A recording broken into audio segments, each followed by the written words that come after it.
مجھے کسی نے گیتا کی ایک آسان ٹرانسلیشن بھیجی، جو میں نے پڑھنی شروع کی تو دروازے کھلتے گئے، کھڑکیاں کھلتی گئیں، اور بیسک سوال یہ تھا میرے ذہن میں کہ اللہ نے سب کو پیدا کیا ہے، اور اللہ بہت ہی رحیم ہے، کریم ہے، بہت ہی کائنڈ ہے. تو پھر میں یہ سوچتا تھا کہ پھر ایک کائنڈ ہے، وہ کہتا ہے کہ جو کلمہ نہیں پڑھتا اس کو میں جہنم کی آگ میں جلاؤں گا. تو میں سوچتا تھا کہ یار میرے بچے ہیں، اگر اس میں سے ایک بچہ میری بات نہیں مانتا تو کیا میں اس کو آگ میں جلا سکتا ہوں؟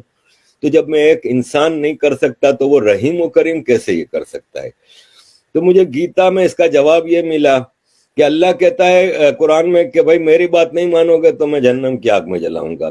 گیتا میں بھگوان کرشن کہتے ہیں ارجن کو کہ میں نے تمہیں سارا گیان دے دیا، ساری باتیں سمجھا دی، اب یہ تم پہ ہے، تم مانو تو مانو، نہیں مانو تو نہیں مانو.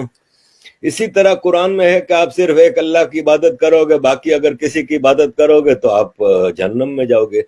گیتا کہ کہیں آپ کو کنفائن نہیں کرتی کہ آپ صرف کرشن جی کی پوجا کرو گے یا آپ گنپتی جی کی. وہ کارما پہ سارا زور ہے کہ اپنے عمل اچھے بناؤ، انسان، جانور، پھل پھول پودے، ہر چیز کا خیال رکھو. اور یہی آج کا سائنٹسٹ کہتا ہے کہ کلائمیٹ کے حوالے سے اور یہ سب چیزیں. گیتا کہتا ہے کہ نرم صاف ستھری فوڈ کھاؤ، وہی آج کل بایو فوڈ کے اوپر بہت زیادہ زور ہے. تو یہ سارے جوابات مجھے گیتا سے ملنے لگے، اور پھر مجھے ایک خوبصورت دھرم سے انٹروڈکشن ہوا جس میں سارے انکلوسیو فیسٹیولز ہیں کہ آپ سارے فیسٹیولز، ایک تو فیسٹیولز کا دھرم ہے، اس میں کہیں کوئی مار کٹائی یہ وہ نہیں ہے، نان وائلنس ہے ٹوٹل. اور اس میں انکلوسیو ہے کہ آپ سب کو دیوالی کی برفی کھلائیں، آپ سب کے ساتھ مل کے ہولی منائیں، دیوالی منائیں، یہ وہ.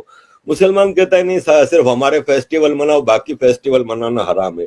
اس طرح کی کئی چیزیں مجھے کئی سیکھ ملی، جس سے مجھے یہ فیل ہوا کہ یہ جو ہندو دھرم ہے نا، سناتن فلسفی، یہ ایسا نہیں ہے جیسے ابراہمک ریلیجن میں ہے کہ ایک آدمی آتا ہے اور کہتا ہے کہ میں جی ہوں پروفٹ، مجھے اللہ نے بھیجا ہے اور مجھے یہ کتاب دی ہے اور یہ آسمان سے اتری ہے، اور یہ رولز آف لائف ہیں، یہ اپنے ہر حالت میں فالو کرنے اور تلوار کے زور پہ.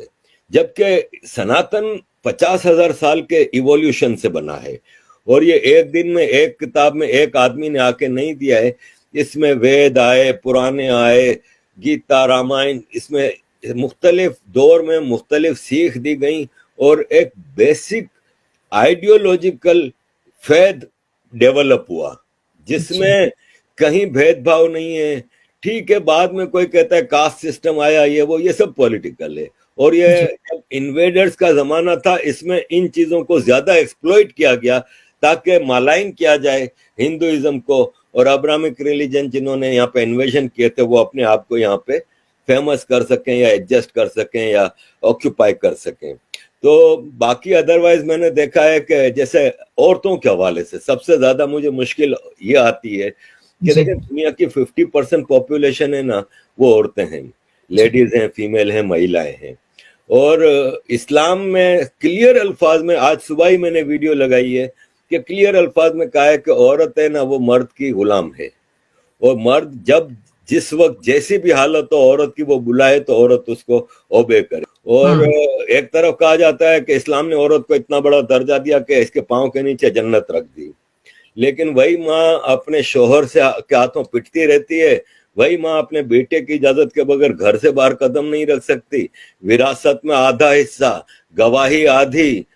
پروفٹ محمد کہتے ہیں کہ میں جب گھوڑے پہ بیٹھ کے اڑ کے آسمان جا رہا تھا اللہ سے ملنے کے لیے تو مجھے جہنم دکھائی گئی، تو میں نے کہا جہنم عورتوں سے بھری ہوئی ہے. ایک عورت نے سوال کیا کہ یا رسول اللہ ایسا کیوں تھا؟ تو بولے اس لیے کہ وہ اپنے شوہر کی بات نہیں مانتی، یعنی غلامی کرو تو تم لوگ تو 50% پاپولیشن کے رائٹس تو ویسے ہی ختم ہو گئے. جبکہ ہندو دھرم میں دیویاں ہیں عورتیں، مسلمانوں میں کوئی دیوی نہیں ہے، لیکن ہندو دھرم میں دیویاں ہیں.